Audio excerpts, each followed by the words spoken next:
Pinagpapaliwanag ni Pangulong Ferdinand Marcos Jr. ang St. Timothy Construction Corporation dahil sa palpak umanong flood control project sa isang barangay sa Kalumpit, Bulacan.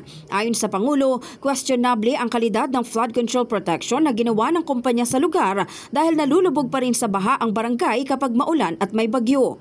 Kaninang tanghali, nag-inspeksyon ng Pangulo sa river protection structure sa barangay Bulusan kung saan nagdala pa siya ng scuba divers para siyasatin ang ilalim ng konkretong slope protection. Nadiskubre na natabunan ng makapal na silt ang mga pader sa ilalim kaya hindi matukoy kung may natitira pang sheet piles. Natuklasan din na nakahiwalay na ang beam sa anumang sheet pile support at may puwang sa pagitan ng dalawa na dapat ay magkadikit upang matiyak ang tibay ng struktura. Sa ambush interview, halata ang pagkadismaya ng presidente sa estado ng proyekto lalo't completed na umano ang report sa kanila. St. Timothy St. Timothy ang kontratista dito.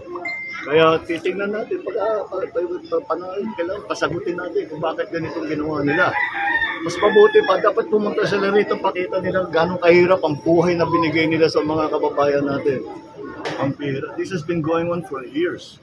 Sa sumbong sa Pangulo website, nakalagay na February 12, 2023 ang completion date ng proyekto na nagkakahalaga ng higit 96.4 million pesos. Kaya gusto ng punong ehekutibo na panagutin at masagot ng St. Timothy kung bakit palpak ang kanilang proyekto.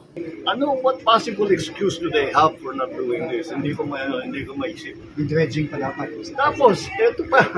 Lahat ng flood control may kasamang dredging at saka desiltation. Anong sabi mo sa akin, Chairman? Minsan di ka pa nakakita ng desiltation dito. Kasama sa kontrata yun. Walang na desiltation.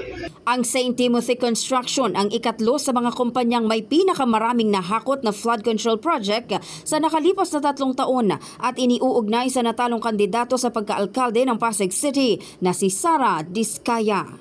In the heart of changing lives, ako si Brigada Maricar Sargan ng 105.1 Brigada News FM Manila, The Music and News Authority.